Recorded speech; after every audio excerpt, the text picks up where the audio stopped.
이제 하나님과 우리가 약속한 예배드리는 시간이 되었습니다. 모두들 자리에서 일어나셔서 함께 임예 찬송 부르시겠습니다.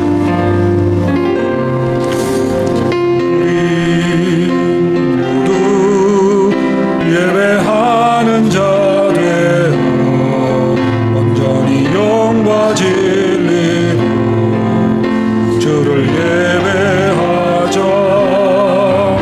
주가 우리와 함께 영원히 함께 하시고 마르지 않는 샘물로 우릴 채우시리.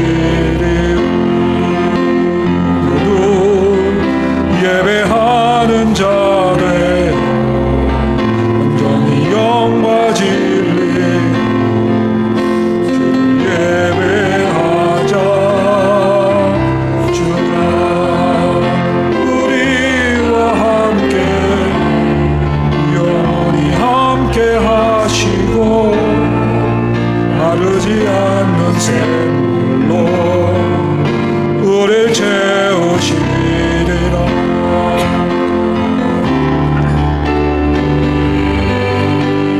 모두 예배하는 자 되어 온전히 영과 진리로 주를 예배하자. 주가 우리와 함께 영원히 함께 하시고 마르지 않는 샘물로 우릴 채우시리라.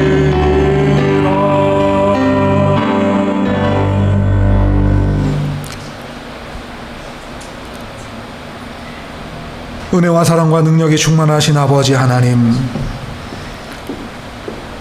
한 주간 이 세상 곳곳에 흩어져 살던 주의 백성들이 이제 하나님을 사랑하고 하나님의 은혜를 사모하는 마음으로 약속된 시간을 기억하여 이 자리에 함께 모였습니다. 우리 삶의 제일 되는 목적이 하나님을 기뻐하며 하나님과 함께 살아가는 것이라 배웠습니다. 이 시간 우리가 드리는 이 예배가 하나님 보시기에 또 하나님 받으시기에 합당한 예배 되게 하시고 아벨의 제사와 같은 예배 되게 하여 주옵소서. 이제 예배를 시작하려고 합니다. 마칠 때까지 성령님 오셔서 주장하여 주시고 모든 성도들의 마음을 활짝 열어주시며 이 예배로 인하여 은혜가 풍성히 임하게 하여 주옵소서. 감사드리며 예수님 이름으로 기도하옵나이다. 아멘. 1장 찬송 함께 부르시겠습니다.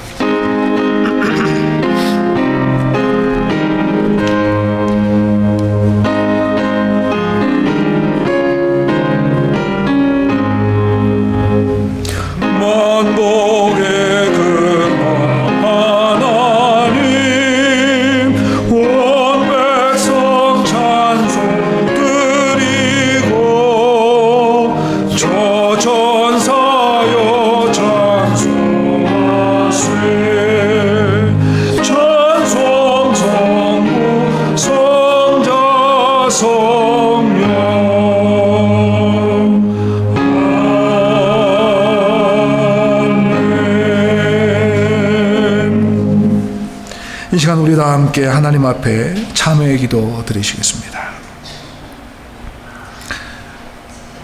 하나님 아버지, 우리는 마음속으로 하나님의 말씀을 되새기고 구원하여 주신 하나님의 은혜를 되새기면서 하루하루 살아갈 때에 그 말씀 따라 은혜 따라 살아가고자 노력하지만 우리가 살아가는 이 세상이 악으로 관영하여 우리의 마음대로, 우리의 뜻대로, 우리의 노력대로 되지 않음을 고백합니다. 이 악한 세상에 살면서 순간순간 우리도 모르게 이 악에 물들어 살아가는 것은 아닌지, 또 우리가 마음으로, 눈으로, 입으로, 생각으로 지은 죄는 없는지 이 시간 하나님 앞에 우리의 모든 것을 내려놓기를 소망합니다. 때 묻은 모습으로, 흠이 많은 모습으로, 또 냄새나는 모습으로 하나님 앞에 왔습니다. 하나님은 말씀하시기를 깨어진 양심, 깨어진 마음, 통회자복하는 마음을 하나님 받으시기를 원하신다 하셨사오니, 예배하는 모든 주의 백성들이 통회자복하는 마음 하나님 앞에 내려놓습니다. 받아주시옵소서. 이 시간은 각자가 하나님 앞에 자기의 모든 것을 내려놓기를 소원하오니 들어주시옵소서.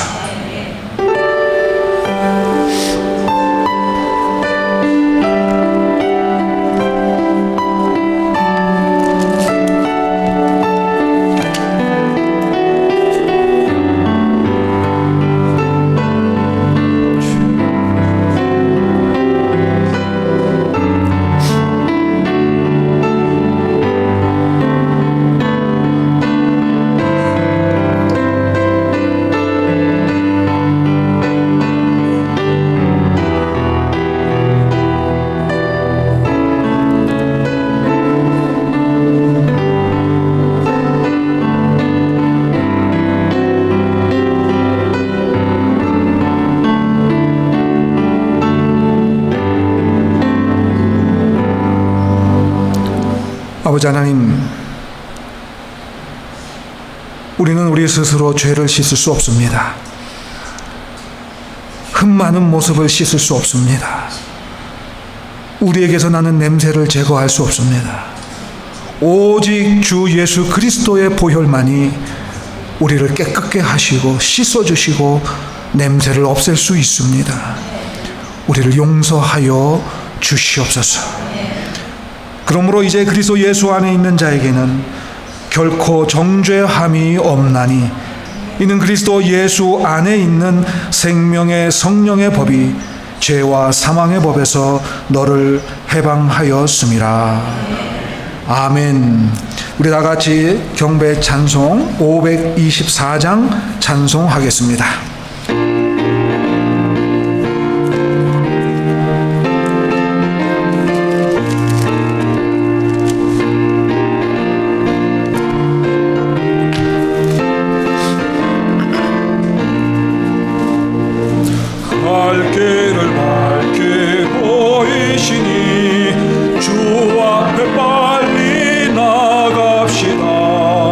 우리를 찾는 구주 예수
교동문 9번 함께 교독하겠습니다. 교동문 9번입니다.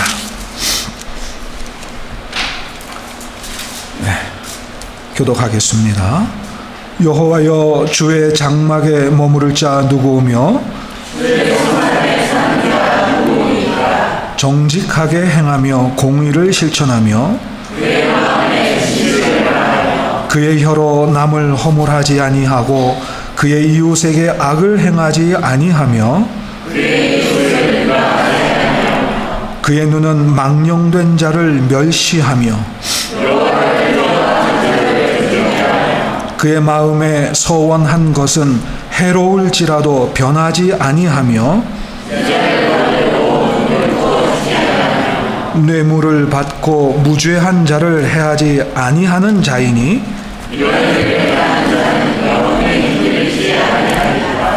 아멘. 이 시간 우리의 신앙을 하나님 앞에 고백하겠습니다. 전능하사 천지를 만드신 하나님 아버지를 내가 믿사오며 그 외아들 우리 주 예수 그리스도를 믿사오니 이는 성령으로 잉태하사 동정녀 마리아에게 나시고 본디오 빌라도에게 고난을 받으사 십자가에 못 박혀 죽으시고 장사한 지 사흘 만에 죽은 자 가운데서 다시 살아나시며 하늘에 오르사 전능하신 하나님 우편에 앉아 계시다. 저리로서 산 자와 죽은 자를 심판하러 오시리라. 성령을 믿사오며 거룩한 공회와 성도가 서로 교통하는 것과 죄를 사하여 주시는 것과 몸이 다시 사는 것과 영원히 사는 것을 믿사옵나이다. 아멘.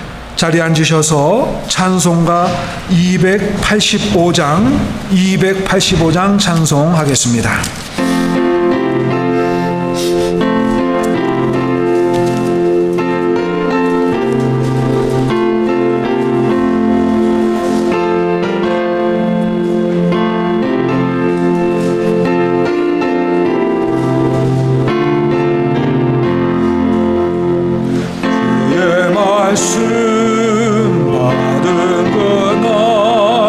참 기쁘고 복되다.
배상철 집사님 대표 기도 하시겠습니다.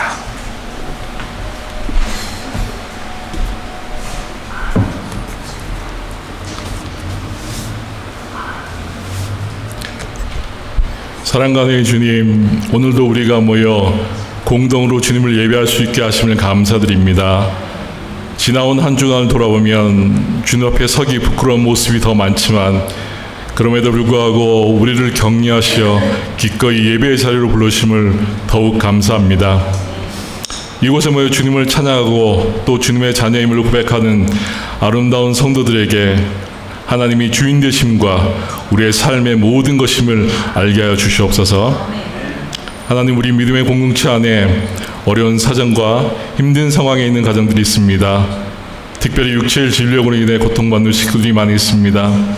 하나님께서 그 치료의 가정에 간섭하여 주시고 치료받고 위하여 기도하고 돕는 자들이 하나님만이 우리의 영혼과 육체의 치료자이고 위로자이심을 깨닫게 하여 주시옵소서. 오늘은 특별히 김창하 선교사님을 통해 주의 말씀이 선포케 하셨습니다. 주의 종위에 함께 하셔서 묵상하고 깨달은 주의 말씀이 온전히 선포되어지게 하시고 전하는 자나 듣는 자들이 이 말씀으로 인해 살아나고 또 살리는 생명의 삶을 살게 하여 주시옵소서. 우리 아름다운 교회가 말씀 안에서 온전히 서게 하시고 우리가 살아가고 있는 삶의 현장 속에서 하나님의 나라를 이루게 하여 주시옵소서. 가족과 친구, 직장 동료, 사업장의 직원들, 우리가 만나는 사람들의 관계 속에서 예수 믿는 사람의 향기가 나는 아름다운 믿음의 공동체가 되게 하여 주시옵소서. 하나님, 오늘은 어린이 주일로 지킵니다. 우리 아이들이 어려서부터 주의 말씀으로 양육되게 하시며 세상이 말하고 보여주는 것에 아이들의 정신을 빼앗기지 않게 하시고 세상 속에서 저들이 그리스도의 정체성을 온전히 지킬 수 있게 하여 주시옵소서. 특별히 이민자의 자녀로 살아내는 것이 힘들고 어렵습니다. 언어와 문화적 차이 또한 우리 아이들이 감내해야 하는 큰 어려움들입니다. 하나님, 우리 아이들이 이민자의 삶과 그리스도의 삶을 잘 살아낼 수 있는 지혜와 믿음과 용기를 주셔서 저들에게 주어진 삶을 멋지고 아름답게 살아가게 하여 주시옵소서. 이 시간 우리가 드리는 예배가 주님이 보시기에 좋은 예배, 기뻐 받으시는 예배가 되게 하여 주시옵소서. 예수님의 이름으로 기도합니다. 아멘.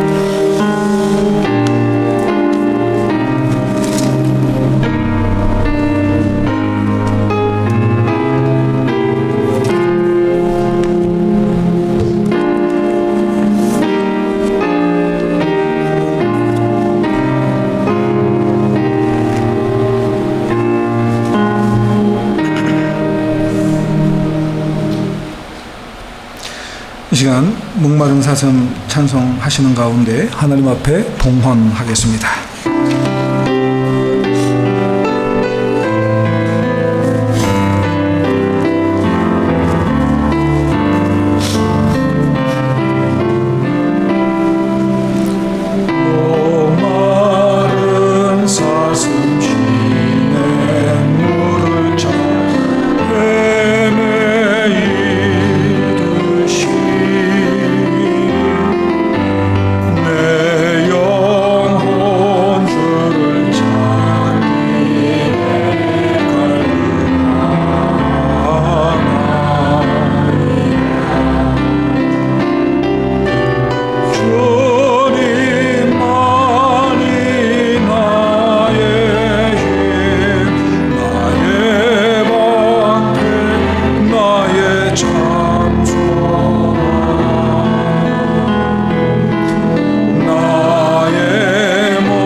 기도드리시겠습니다.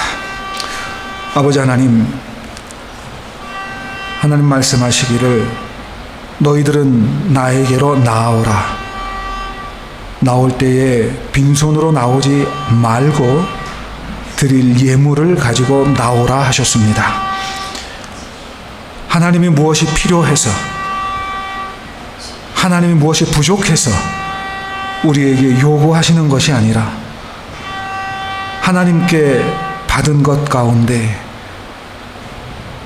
하나님 명령을 따라 또 우리의 믿음을 따라 감사한 마음으로 하나님께 드리게 하심으로 또한 우리가 더욱 큰 은혜를 풍족히 누리게 하시려는 하나님의 의도가 있었음을 저희들이 고백합니다. 오늘 이 시간 하나님 앞에 나온 주의 백성들이 여러 가지 기도의 제목 또 받은 바 은혜에 감사하여 11조로 감사 헌금으로 기타 여러 가지 헌금으로 하나님 앞에 드립니다.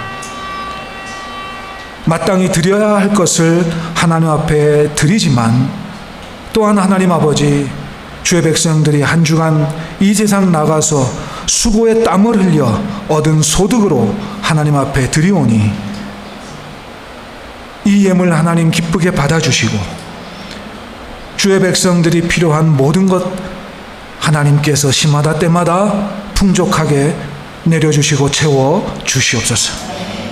특별히 건강의 문제로 하나님 앞에 기도하는 성도 하나님 불쌍히 여겨주시고 어떠한 병마든 능히 고치시고 남음이 있는 주의 귀한 능력으로 고쳐주시고 이 세상 살아가면서 당하는 온갖 어려움으로 하나님 앞에 기도하는 성도들 하나님 위로하여 주시고 피할 길, 나아갈 길을 열어 주시옵소서. 우리 주 예수님의 이름으로 봉헌기도 드리옵나이다. 아멘.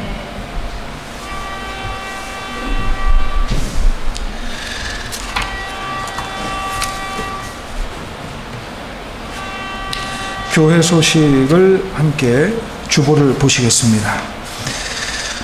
오늘은 어린이 주일입니다.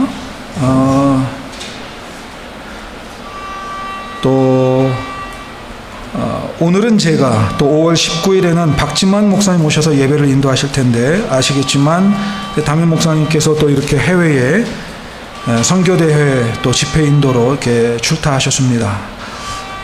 돌아오실 때까지 무사히 건강하게 주님 주신 사역을 잘 감당하고 오실 수 있도록 여러분 기도해 주시고 또 다음 주일은 어버이 주일인데 성찬이 준비되겠습니다. 그 성찬을 우리가 은혜롭게 참여하고 받으실 수 있도록 한 주간 또 여러분들 기도로 준비하시면 좋겠습니다. 이 시간에는 우리 박용숙 권사님 나오셔서 성경 봉독 해주시겠습니다.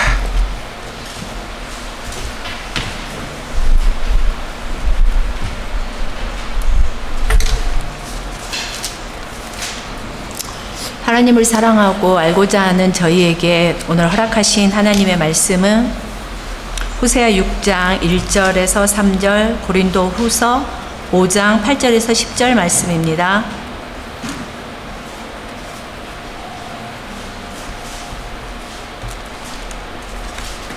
다 찾으신 줄 알고 봉독해 올리겠습니다.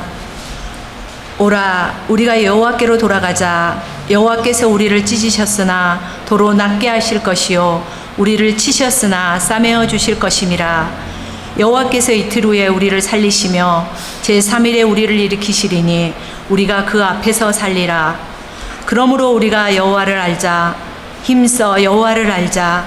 그의 나으심은 새벽빛같이 일정하니 비와 같이 땅을 적시는 늦은 비와 같이 우리에게 임하시리라 하리라. 아멘. 고린도후서 5장 8절에서 10절입니다.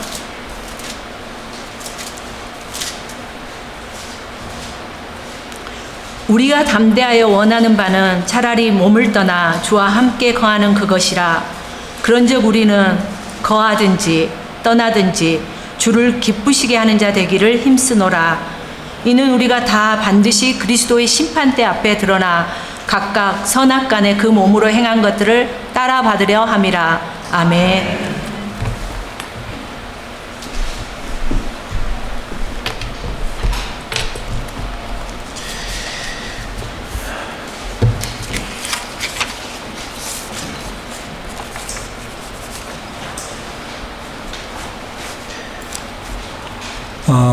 여러분들 다시 뵙게 돼서 너무 기쁘고 또 감사하고 이 부족한 사람을 이곳까지 인도해 주신 하나님께 먼저 영광을 돌려드립니다. 그러니까 보통 우리가 구정이라고 하죠. 설날 맞아서 왔을 때 우리 그 목사님이 미리 말씀을 하셨어요. 5월 첫 주에 출타를 하게 되니까 오셔서 좀 설교해 주세요. 그래서 저는 그냥 설교만 하면 되는 줄 알았는데 한 2주 전, 3주 전인가요? 이제 목사님이 예배 인도도 가능하시죠? 그러더라고요. 그래서 뭐 하던 거니까 하겠습니다 했는데 이 예배 순서나 예배 인도가 교회마다 조금씩 이렇게 좀 달라요. 그래서 오늘 아침에 이제 와가지고 사모님이 오리엔테이션을 딱 해주셨어요. 설교 부탁을 받았을 때 2가지 마음이 딱 들었습니다. 하나는 우리말로 설교해 본 지가 몇 년인가 막 기쁘더라고요. 야, 우리말로 내가 설교를 하는 이게 너무 기뻐요. 여러분들은 매주 우리말 설교를 들으시지만 설교하는 저는 뭐 3년에 한 번, 4년에 한 번 할까 말까 하거든요. 그래서 준비를 잘 해야 되겠다. 그래서 길을 걸어갈 때, 집에 있을 때, 뭐 언제나 막 그런 생각을 했어요. 내가 어떻게 설교를 해야 될까 막.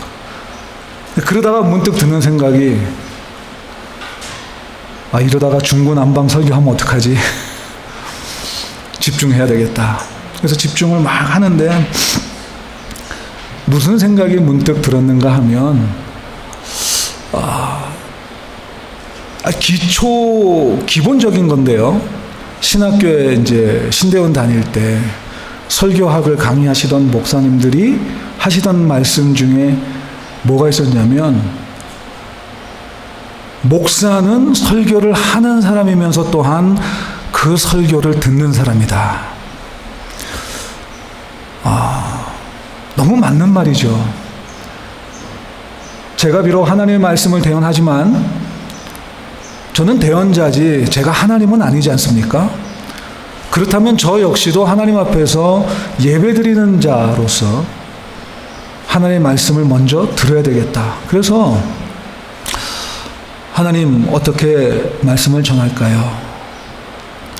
근데 오늘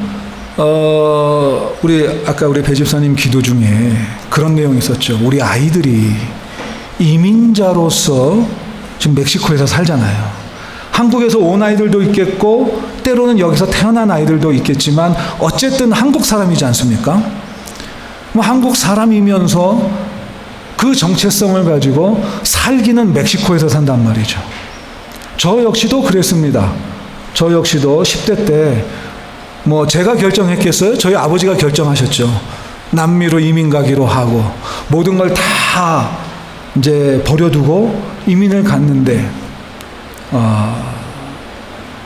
전혀 생각하지 못했던 그런 곳을 간 거예요. 요즘은 예를 들어서 지금 한국에 있는 사람들이 멕시코로 아르헨티나로 브라질로 이민 간다 그러면 하루면 모든 정보를 다 얻을 수 있을 거예요. 그렇죠? 필요한 정보들. 근데 여러분 막 80년대가 시작된 그때 무슨 컴퓨터가 있었겠어요? 뭐가 있었겠어요? 여러분 제가 볼리비아에 이민 갔었는데 볼리비아 이민 갈 때 볼리비아 계신 저희 큰아버님이 저희한테 편지를 써주셨는데 빠르면 한 달 보통 한 석 달쯤 있다가 편지 도착하는 건 보통이었어요. 그럴 때 뭐가 있었겠어요? 가니까 어렵죠. 정말 뭐 다들 똑같이 겪으셨겠지만 그런 두 가지의 어떤 정체성을 가지고 산다는 게 참 어려웠던 때였습니다. 예. 지금은 그래도 그때랑 비교하면 뭐 한 40년 됐으니까 그때랑 비교하면 뭐 요즘 말로는 훨 낫죠. 예, 낫습니다. 제가 무슨 말씀을 드리고자 하냐면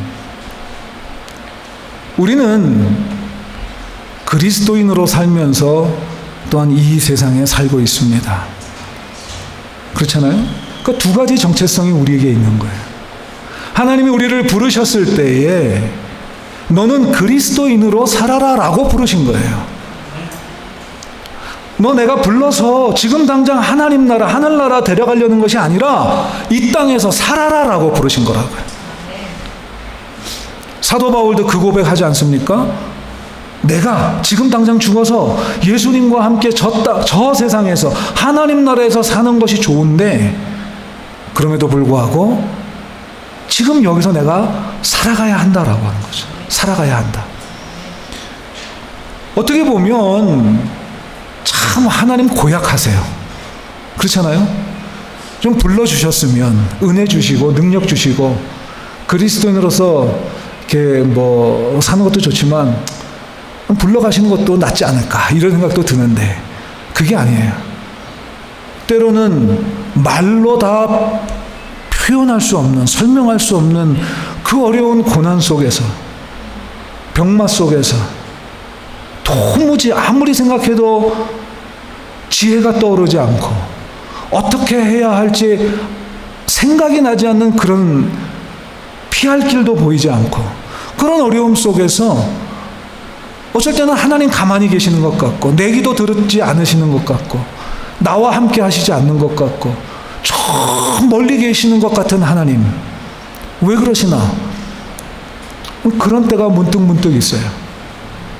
한국에서 살아도 그러할 텐데 멕시코까지 와서 이렇게 살아야 할까? 그런 생각이 막 주마등처럼 스쳐 지나가는데 어느 날 제가 이제 길을 걸으면서 이제 기도했습니다.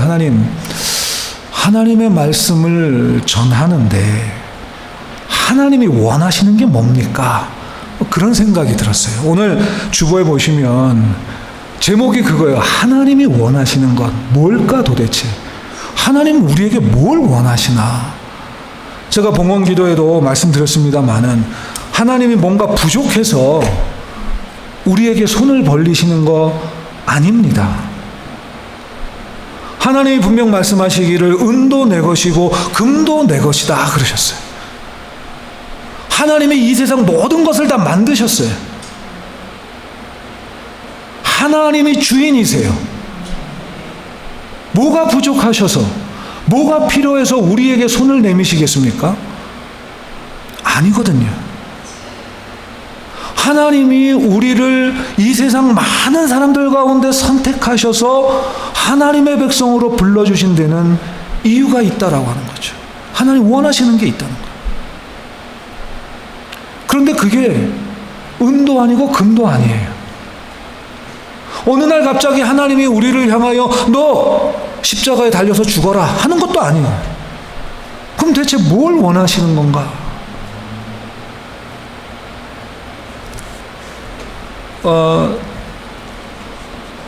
한국의 가족들 다 계시죠? 저는 이제 저희 아버님은 참 안타깝게도 저희 큰아이가 태어나고 1년 만에 갑작스럽게 돌아가셔서 아버님은 이제 하나님 나라에 가시고 어머님 계시고요. 저희 처가도 몇 년 전에 저희 장인어른도 정말 갑자기 쓰러지셔서 이렇게 돌아가시고 장모님 계시는데 전화를 이제 가끔 드립니다. 전화를 드리면 저희 어머니나 장모님이나 공통적으로 하시는 말씀이 있어요. 그게 뭐겠습니까? 아프지 말고 건강해라. 네, 아프지 말고 건강해라. 이제 저희 어머님 같은 경우는 이제 해외 생활, 이민 생활을 하셨으니까 이제 멕시코에는 와보신 적이 없지만 이미 알고 계시는 거죠, 경험적으로. 아프면 끝난다 이거예요. 예. 예전에 볼리비아 살 때도, 야, 여러분, 맹장 수술하러 갔다가 이것저것 다 떼는 그런 경우들이 너무 허다했고요. 저랑 참 친하게 지내던 누님 한 분 계셨는데, 그분이 허리가 좀 아파가지고 수술을 받았는데 마취가 잘못돼가지고 평생을 앉지도 서지도 눕지도 못하는 그런 결과가 나왔어요. 80년대 초반인데 볼리비아에서 수술해가지고. 그러니까 전화를 드리면 늘 한결같아요. 이런 얘기 저런 얘기 막 하다가 결국은 그거예요. 야, 아프지 말고 건강해라. 아프지 말고 건강해라. 그러니까 부모님 원하시는 게 그거죠. 자식들이 성장해서 행복하게 잘 사는 모습을 보고 싶은데 아프고 힘들고 건강 때문에 고통당하는 그 모습 보는 게 참 부모님 마음에는 아픈 거예요. 그게 그 마음이 아픈 거예요. 그러니까 늘 건강해라, 건강해라 그 말씀하시는 거죠. 하나님도 우리에게 원하시는 게 있어요.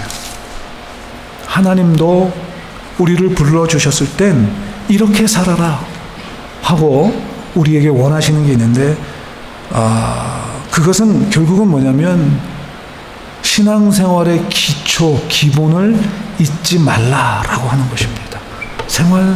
신앙생활의 기초. 오늘 우리가 함께 읽었던 호세아서를 보면 호세아 선지자도 어떻게 보면 참 파란만장한 삶을 살았는데, 우리가 다 아시는 것처럼, 여러분 다 아시는 것처럼 호세아서는 이 결혼 생활도 참 순탄치 않았어요. 예. 그런데 호세아 선지자가 활동하던 그때에 이 북이스라엘입니다. 북이스라엘이 아수르의 멸망을 당하는데 멸망당하기 바로 직전의 상황인 거예요. 6명의 왕이 바뀝니다. 그리고 이 호세아 선지자는 아수르로 인해서 조국이 멸망당할 걸 알게 된 거예요. 그것을 알고 있는 호세아 선지자의 마음이 어땠을까요? 사울을 내치기로 결심한 하나님의 말씀을 들었던 사무엘은 하나님 앞에서 찢어지는 마음으로 기도합니다. 그런데 하나님 뭐라고 말씀하세요? 야, 더 이상 사울을 위해서 기도하지 마. 난 이미 버렸어. 아마도 호세아 선지자도 그와 똑같았을 거예요. 하나님, 조국을 버리지 말아주세요. 하나님, 조국을 붙들어 주세요. 하나님, 이 나라, 이 백성을 불쌍히 여기시고 회복시켜 주세요. 근데 하나님 뭐라고 말씀하세요? 아니야.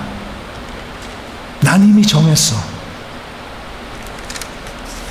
그 호세아 선지자가 오늘 6장에 이렇게 이야기합니다.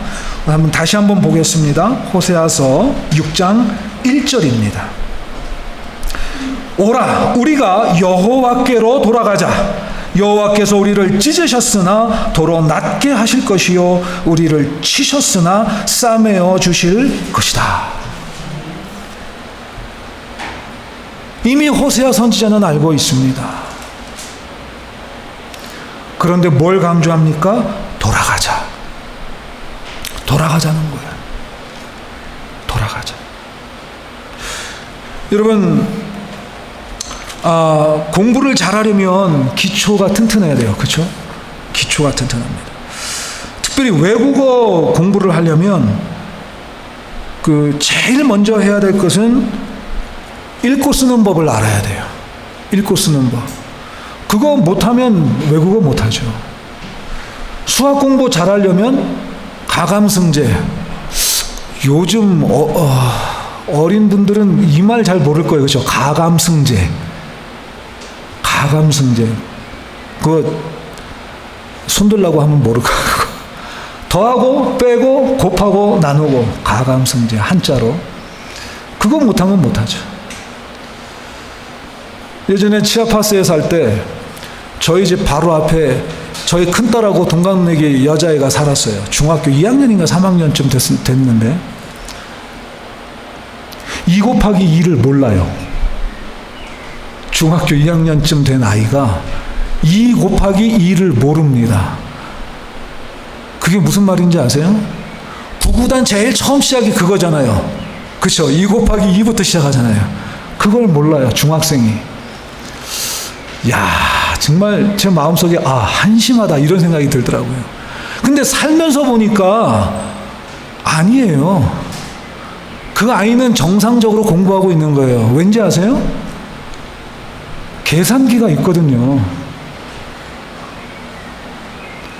2 곱하기 2를 힘들게 외울 필요가 없는 거예요. 계산기가 있는데. 장로님 예전에 주판 배우셨죠? 주판.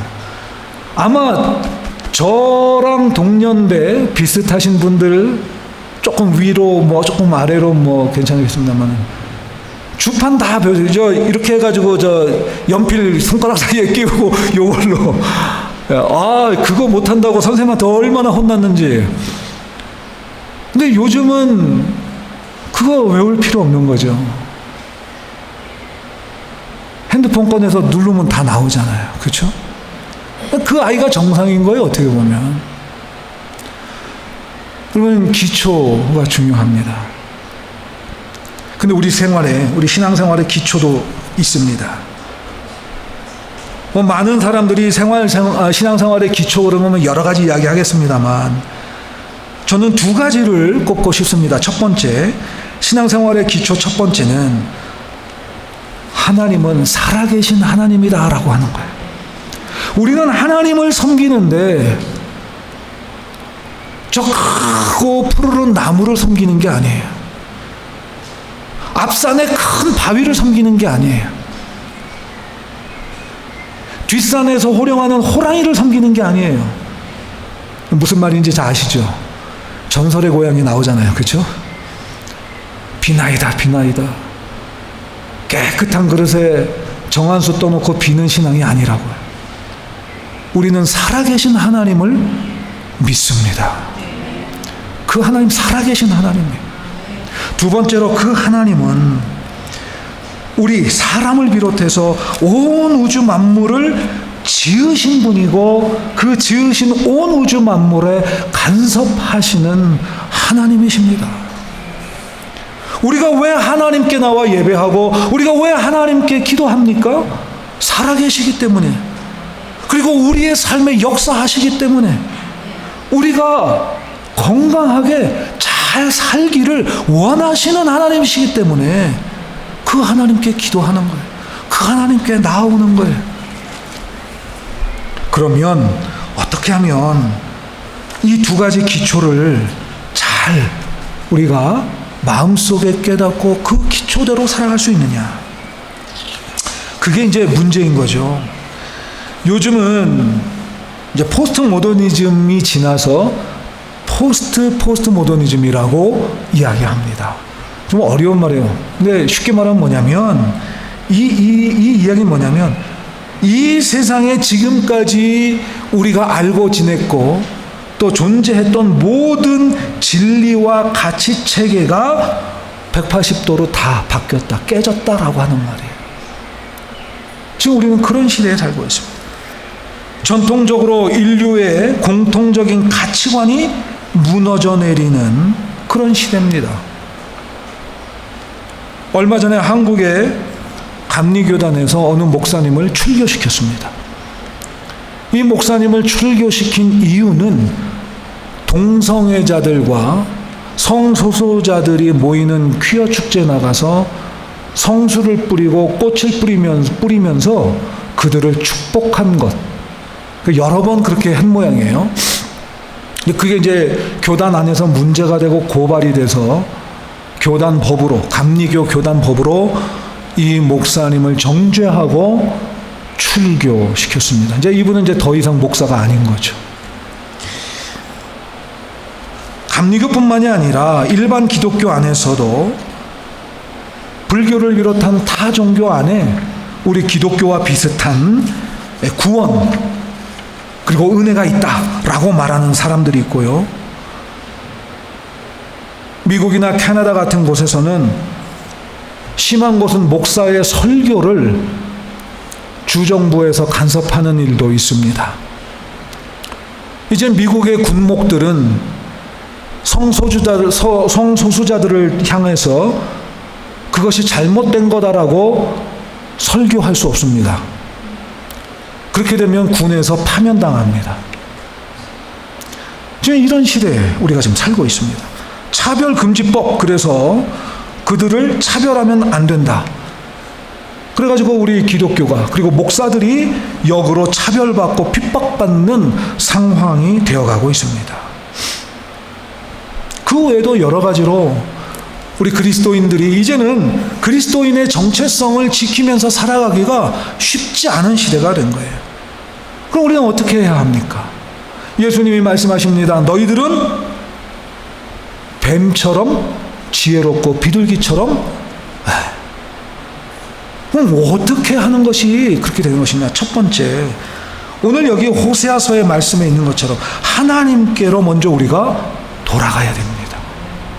세상으로 갈 것이 아니라 하나님께로 가야 됩니다. 하나님께.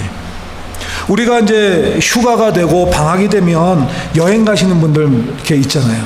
뭐 예를 들면 시티에 계시는 분이 저 멀리 깡쿤까지 직접 차를 몰고 가신다. 뭐 그런 분 별로 없으시겠습니다만, 뭐 어떻게 해야 할까요? 먼저 인터넷 들어가서 얼마나 먼지 한번 봐야 되겠죠. 요즘은 이제 딱 클릭하면 자동차로 대략 몇 시간, 콤부스티블레는 뭐 대략 몇 리터, 중간에 가스단은 몇 개 있어서 돈은 얼마, 그거 다 나옵니다. 정보 제공이 돼요. 그 출력을 딱 해가지고 한 두어 번 보면 머릿속에 입력이 되죠. 그럼에도 불구하고 차를 타고 가다 보면 때때로 변수가 생겨서 길을 잘못 들 때도 있고 문제가 발생할 수가 있습니다. 철저하게 준비했는데 그럼 어떻게 해야 할까요? 어디서부터 잘못됐는지를 살펴보고 그 지점으로 돌아가는 겁니다. 가장 좋은 건 출발한 대로 가서 다시 시작하면 좋겠지만, 여러분 시티에서 깡꾼이 좀 가깝습니까? 그거 안 되죠. 돌아가야 돼요. 우리의 믿음도 마찬가지입니다. 처음 하나님의 사랑을 체험하고 그 감동, 그 은혜, 그것을 늘 기억하고 그거 붙들고 살아가려고 하는데 그 사랑이, 그 감동이 조금씩 식어갑니다.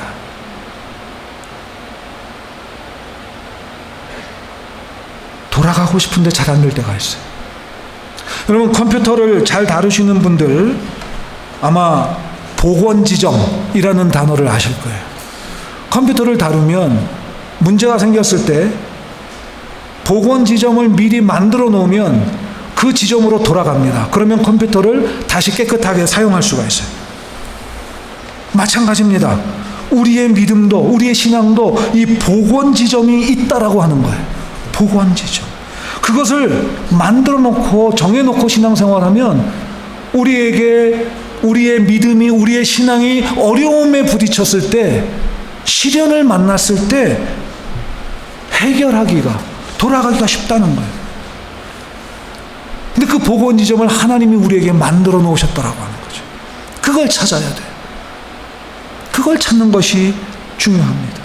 누가복음 15장에 보면 세 가지 비유의 말씀이 나옵니다.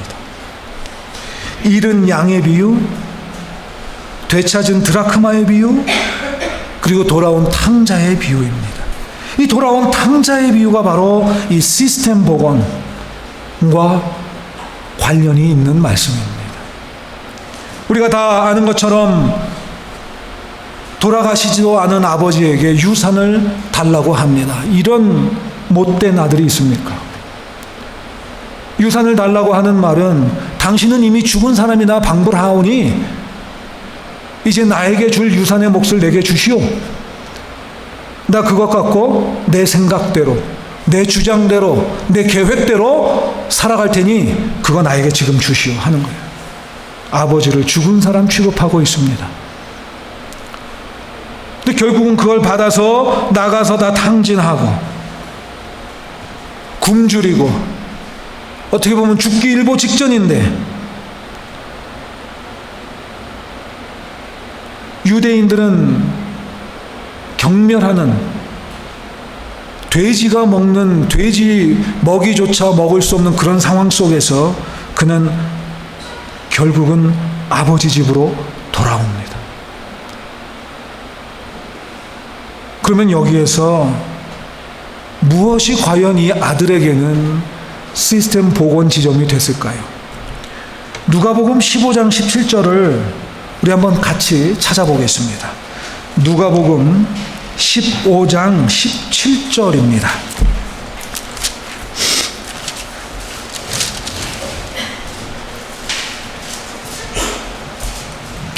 누가복음 15장 17절 찾으셨으면 우리 한 목소리로 함께 읽겠습니다. 시작. 이에 스스로 돌이켜 이르되 내 아버지에게는 양식이 풍족한 품꾼이 얼마나 많은가. 나는 여기서 줄여 죽는구나. 여러분, 아들이 지금 뭐라고 말합니까? 내 아버지 집에는 풍족하게 먹고 살아가는 품꾼이 얼마나 많은데 나는 품꾼이 아니고 아버지의 아들인데 여기에서 이제 아무것도 먹지 못하고 죽게 생겼구나 라고 하는 거예요. 바로 이 지점이 복원 지점입니다. 아버지를 기억해냈다는 거예요. 이 품꾼이라고 우리말에 이 번역된 이 단어를 스페인어에 보니까 호르날레로라고 그래요. 호르날레로. 여러분, 호르날레로가 뭐죠? 우리말로 하면 일용직, 하루하루 벌어서 먹고 사는 사람. 그런 사람들조차도 단순히 그저 겨우겨우 먹고 사는 게 아니라 풍족하게, 여기서 말하는 풍족하다는 말은 스페인어로 아분단테하게, 넘쳐나게 먹고 산다는 얘기예요. 자기가 부리던 사람들, 자기 밑에서 일하던 사람들은 그렇게 지금 살고 있는데 나는 지금 죽게 생겼다는 거예요. 왜? 못 먹어서, 먹을 것이 없어서. 그 기억을 되짚어낸 겁니다. 복원 지점이 생긴 거예요. 무슨 얘기냐면, 지금이라도 돌아가면 최소한 품꾼 정도로는 내가 살 수 있겠구나. 그러면 죽지 않겠구나. 깨달은 겁니다. 여러분, 우리에게도 이 둘째 아들과 같은 상황이 생길 수 있습니다. 똑같지는 않아도 비슷한 상황들이 매일매일 우리에게 다가옵니다. 사자성어의 첩첩산중이라는 말이 있어요. 산을 하나 넘었더니 또 산이 나왔는데 그 산이 훨씬 더 클 때가 있습니다. 물을 하나 건넜는데 보니까 더 큰 물이 기다리고 있습니다. 이제 삶의 한 고비를 넘겼는데 넘기자마자 또 다른 고비가 찾아옵니다.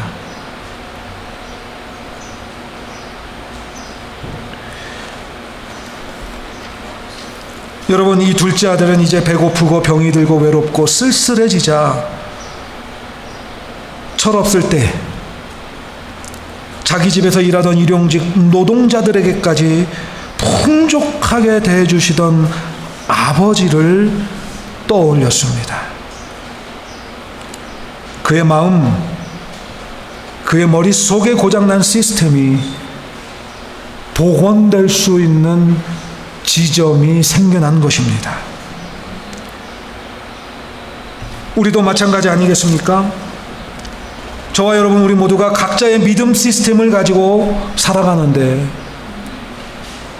복원 지점이 언제인지, 그때 그 지점에 저장된 하나님과 함께 만들었던 아름다운 경험과 감동이 무엇인지 기억해야 할 필요가 있습니다. 한 가지 분명한 것, 여러분들의 믿음이 흔들리고 여러분들의 신앙이 심각한 도전에 처했을 때 여러분들은 이 복원 지점을 기억해내실 수 있기를 주님의 이름으로 축원합니다. 그것은 이 지금 누가복음 15장에 있는 것처럼 다른 게 아니라 하나님을 기억하는 것입니다. 살아계신 하나님, 내 삶에 개입하시는 하나님, 나를 위해서 모든 것을 주시는 하나님, 그 하나님을 기억하는 것입니다. 시편 23편, 우리가 다 잘 아는 그 유명한 시편 23편 4절에 다윗은 하나님의 지팡이와 막대기가 나를 안위하신다라고 찬양합니다. 안위하신다.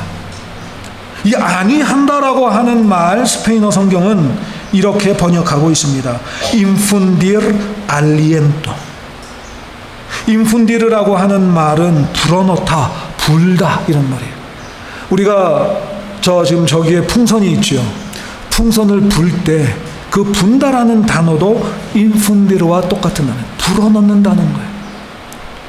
알리엔토는 그 창세기 2장에 나오는 하나님이 아담을 만드시고 불어넣으신 하나님의 호흡, 생기, 그것이 알리엔토예요. 다윗은 주의 지팡이와 주의 막대기가 내가 죽음의 골짜기를 통과할 때에, 죽음이 나를 엄습할 때에, 내가 지금 당장 죽게 생긴 그 위기의 상황 속에 하나님이 나에게 알리엔토, 하나님의 호흡, 하나님의 생기, 하나님의 생명을 나에게 불어 넣어 주신다라고 말씀하고 있습니다. 여러분 기억하십시오. 내가 모든 것을 다 잃어버린 것 같을 때, 내 주변에 아무도 없는 것 같을 때, 내 삶이 멸망 바로 그 앞에 있을 때 하나님은 나에게 생명을 불어 넣어 주십니다. 그래서 호세아가 돌아오라고 하는 것입니다. 돌아오면 길이 있고, 돌아오면 구원이 있고, 돌아오면 회복이 있다는 것입니다. 싸매어 주시고 약을 발라 주시고 우리의 상처를 깨끗게 해 주신다는 것입니다. 그런데 어떻게 됐습니까? 듣지 않았습니다. 결국은 멸망했습니다. 여러분, 이 교훈을 우리가 되새길 필요가 있습니다. 우리는 날마다 돌아가야 합니다. 우리는 날마다 하나님을 기억해야 합니다. 멀리 계시는 하나님이 아니라 내 안에 계시는 하나님, 저 멀리서 나를 방관하시는 하나님이 아니라 내가 힘들고 어려울 때 나를 업고 가시는 하나님, 나에게 생명을 불어넣어 주시는 하나님 기억하시기를 축원합니다. 두 번째로 호세아는 하나님을 알자, 하나님을 알라고 합니다. 여러분, 유대인들이, 이스라엘 사람들이 하나님 몰라서, 모르니까 하나님을 알자고 하는 걸까요? 아닙니다. 잘 알지요. 유대인들은 태어나면서부터 하나님을 아는 교육을 받습니다.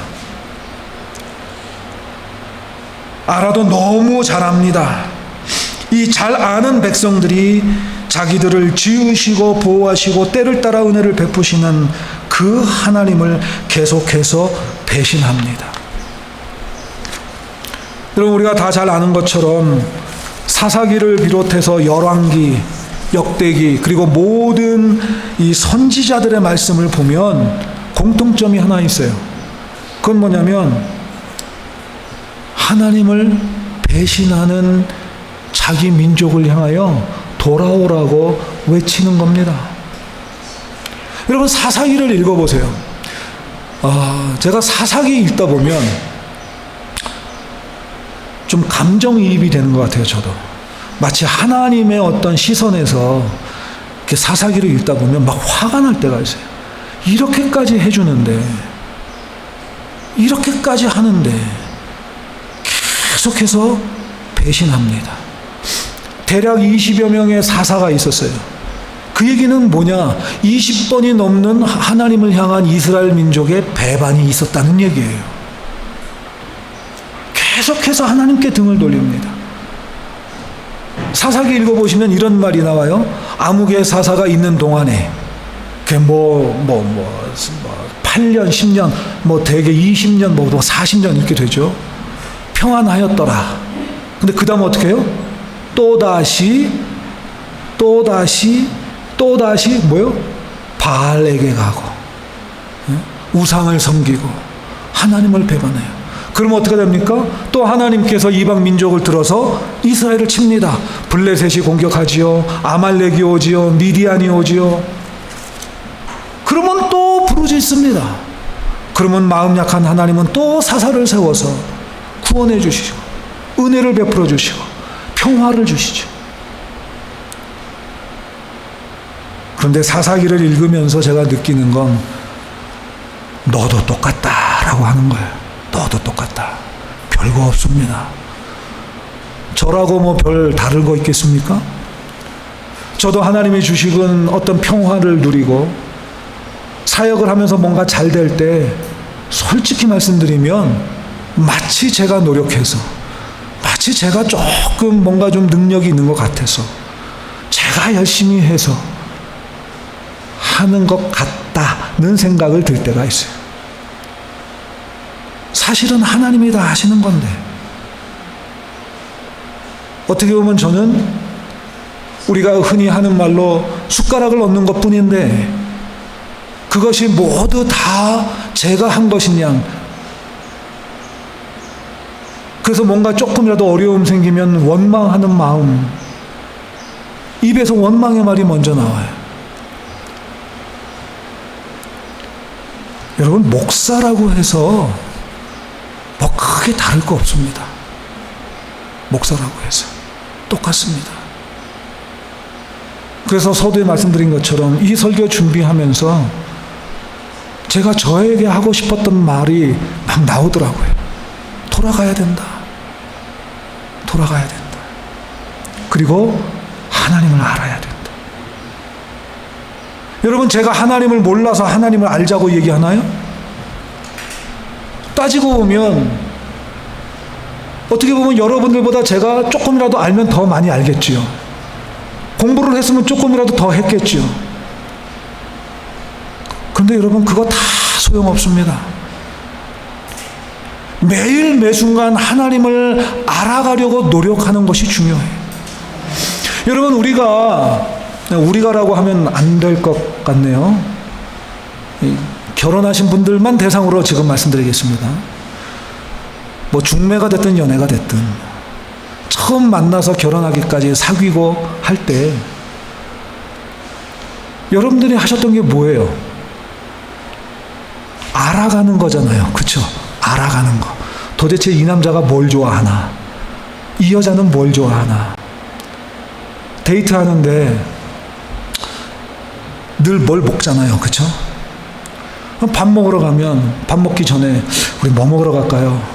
아무거나요. 아니, 아무거나 말고 뭐 먹으러 갈까요? 딱 정해주면 얼마나 좋아요. 그래서 중국집에 갔어요. 근데 표정이 별로 안 좋아요. 중국 음식 싫다 이거죠. 그럼 처음부터 싫다고 말을 하든가. 네? 커피숍에 딱 갔어요.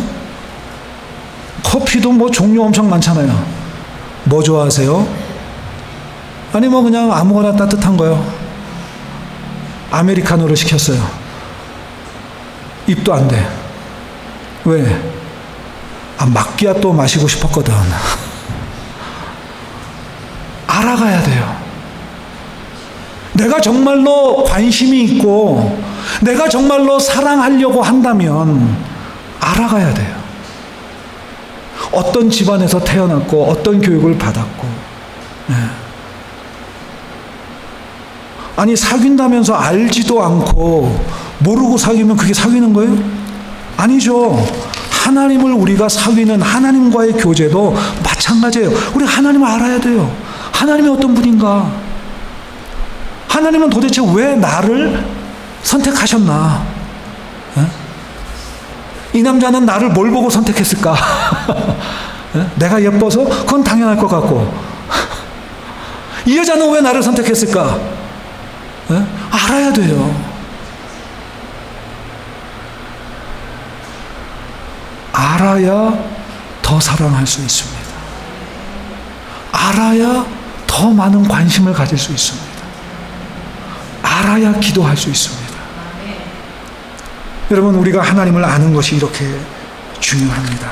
또 하나, 아는 것이 중요한 이유는 요한복음 17장 3절에 있습니다. 제가 봉독하겠습니다. 여러분들도 한번 찾아보시고요. 요한복음 17장 3절입니다.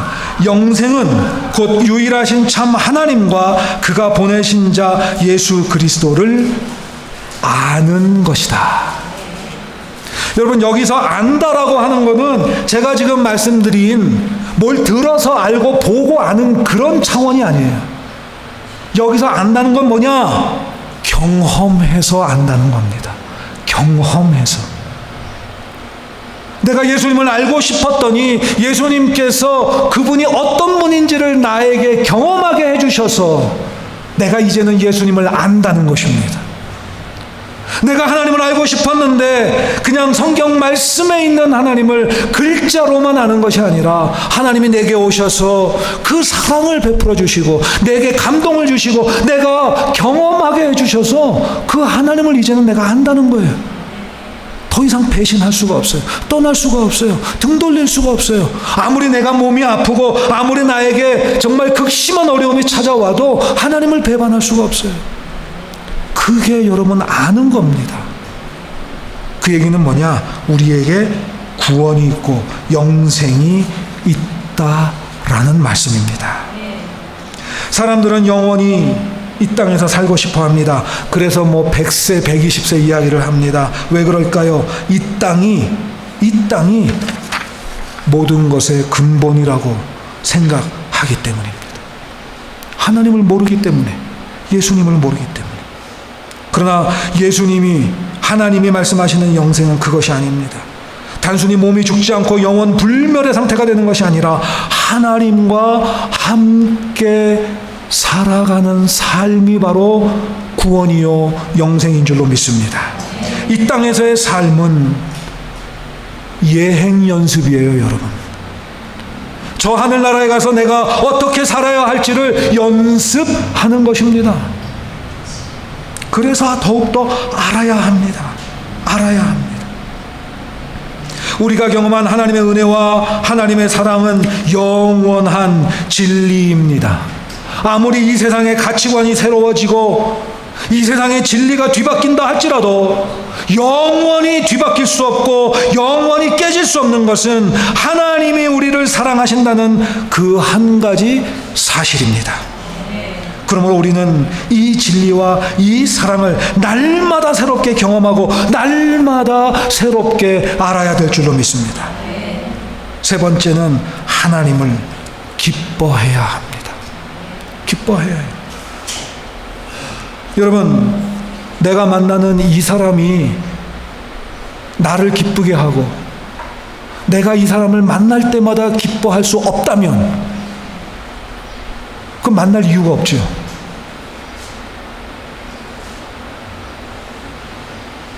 데이트 약속을 잡은 날, 그날은 24시간이 엄청 느리게 가죠. 퇴근 시간이 왜 이렇게 안 오는지. 왜 그럴까요? 기쁘니까, 기대가 되니까. 그렇잖아요?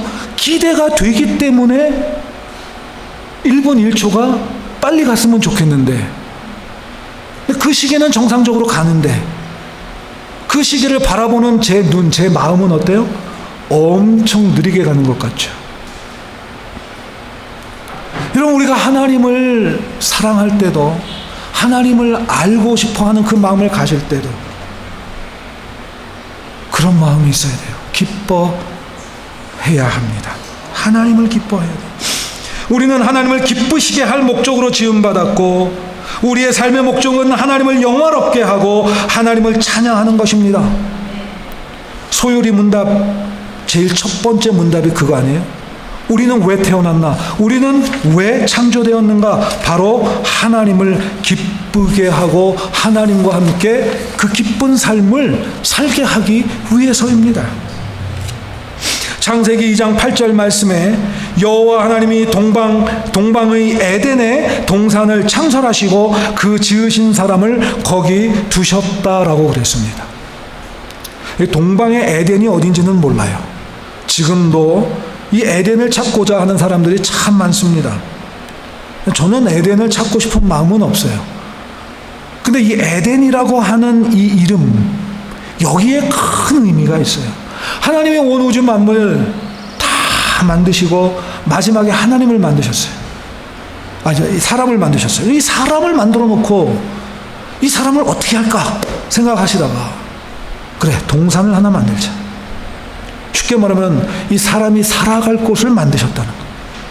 거기에 그 사람을 두시고 그 사람과 날마다 교제하셨어요. 날마다. 이 첫 사람은 늘 하나님을 만나고 늘 하나님과 기쁨의 삶을 살았습니다. 어디에서? 기쁨에서. 에덴이라고 하는 말은 기쁨이라는 말입니다. 기쁨. 기쁨의 땅에서 그 기쁨을 누리면서 즐겁게 살았다라고 하는 것입니다. 여러분, 선물 좋아하시죠?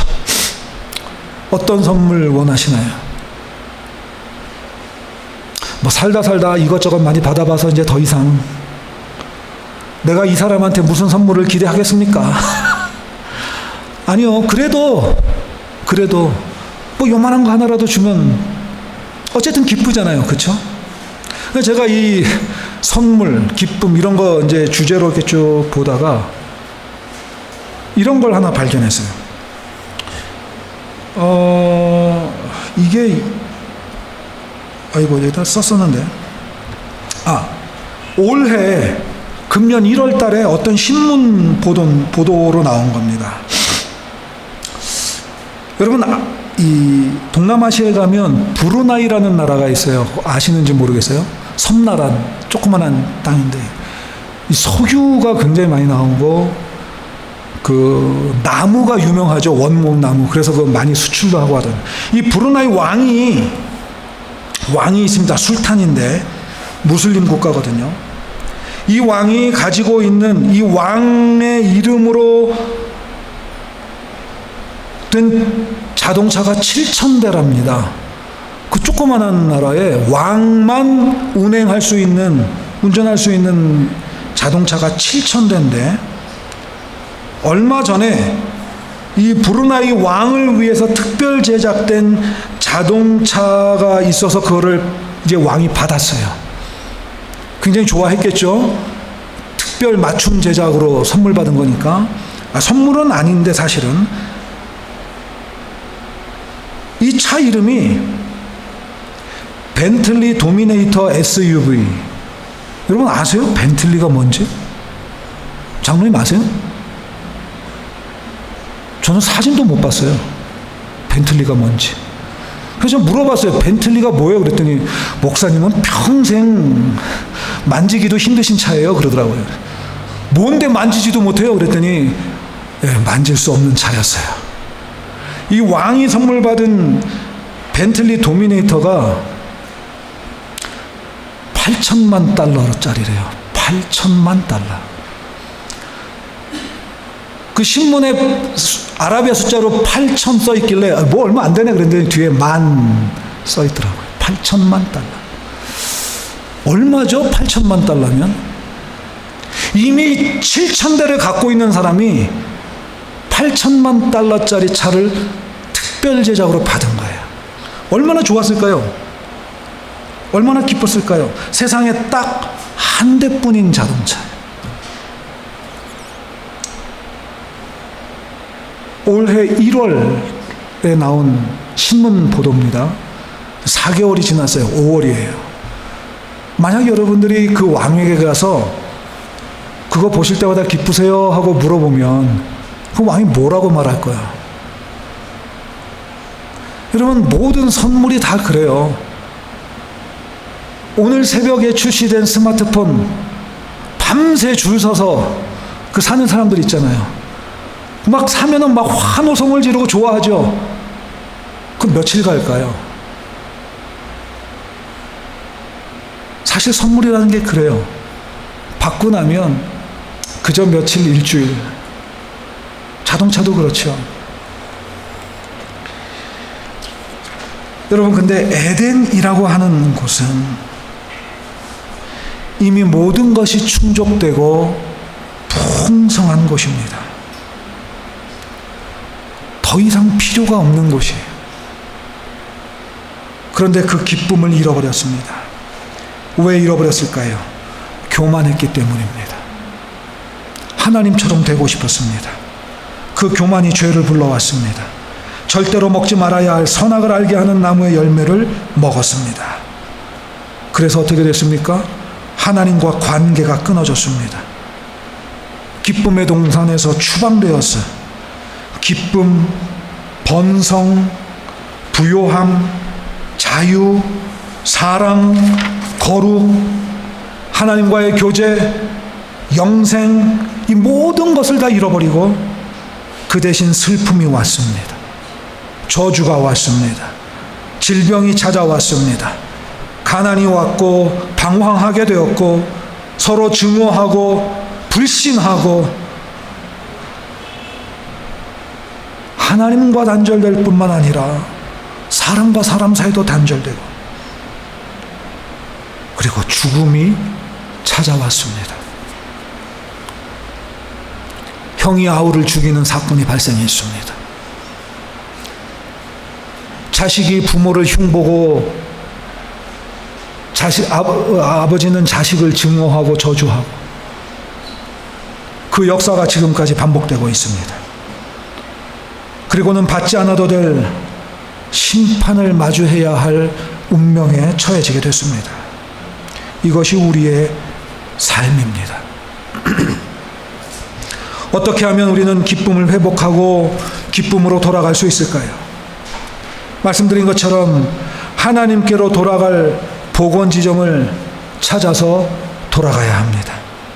그리고 하나님을 올바로 알고 그분의 은혜와 사랑을 날마다 깊이 체험하면서 살아야 합니다. 사랑하는 성도 여러분, 하나님은 멀리 계시지 않습니다. 하나님 말씀하시기를 졸지도 않고 주무시지도 않는다고 하십니다. 하나님은 우리를 버리시지 않고 포기하시지도 않습니다. 우리가 힘들고 지칠 때, 우리가 고난과 깊은 슬픔에 빠졌을 때 하나님은 우리를 안으시고 우리를 업으시고 피할 길을 열어주십니다. 그러므로 성도 여러분, 하나님을 바라보시기를 바랍니다. 세상 속에서 살아가며 세상의 풍파에 휩쓸리지 않을 재간이 없지만 부족하고 연약한 우리들이지만 그러나 하나님은 그런 우리를 연약하다고 부족하다고 책망하시는 것이 아니라 연약하고 부족하니 나에게로 오라 말씀하십니다. 내가 너를 붙들어 주리라, 내가 너를 안아주리라, 내가 너를 보호하리라 말씀하십니다. 이제 내일이면 우리는 또다시 세상 폭풍 속으로 뛰어들어가야 합니다. 지난주와 비슷한 삶이 반복될지도 모르겠습니다. 아니, 어쩌면 더 어렵고 더 우리를 슬프게 하고 더 우리를 실망시키고 더 힘들게 할지도 모르겠습니다. 그러나 여러분, 걱정이 될 때에, 염려가 될 때에, 폭풍을 뚫고 지나가야 하는 것이 무서워질 때에 우리 옆에서 걱정하지 마라. 저 폭풍 속을 내가 너와 함께 뛰어가겠다 말씀하시고 우리의 손을 붙드시는 하나님의 그 능력의 손을 꼭 붙드시기를 축원합니다. 저와 여러분의 삶이 날마다 하나님과 함께하는 기쁨의 삶이 되기를 주님의 이름으로 축원드립니다. 기도하시겠습니다. 자비하신 아버지 하나님, 죄악이 만연한 이 땅, 우리의 믿음의 삶을 흔들려고 하는 사단의 시험과 유혹이 가득한 이 땅을 우리가 살아가고 있습니다. 조국의 멸망을 바라보는 호세아 선지자가 피를 토하는 심정으로 돌아오라고 외쳤던 그 말씀을 오늘 우리가 들었습니다. 우리가 하나님께 돌아가게 하여 주시옵소서. 하나님을 알게 하여 주시옵소서. 하나님과 함께 에덴의 삶을 살게 하여 주옵소서. 우리 육신의 눈은 세상의 풍파를 바라보지만 우리의 영의 눈은 그 뒤에 계시는 그보다 더 크신 하나님을 바라볼 수 있게 하여 주시옵소서. 하나님을 바라볼 때에 우리의 마음이 시원해지고, 하나님을 바라볼 때에 우리의 마음이 평안해지고, 하나님을 바라볼 때에 하나님의 능력이 우리 가운데 충만히 임하게 하여 주시옵소서.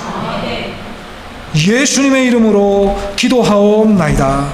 아멘. 이 시간 다 같이 자리에서 일어나셔서 찬송가 461장 1절 찬송하시겠습니다.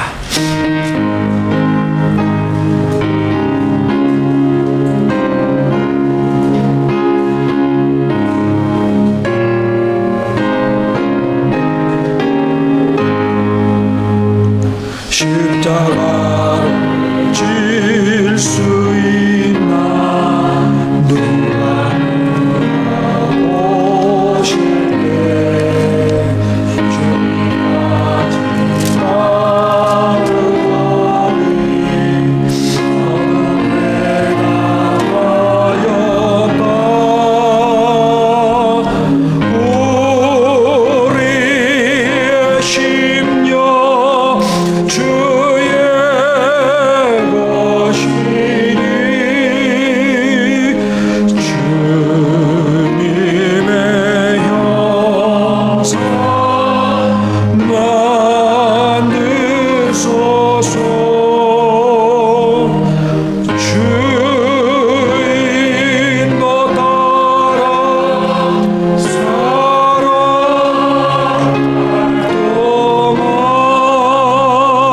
살아갈 동안 사랑과 충성 늘 바치오리다. 아멘.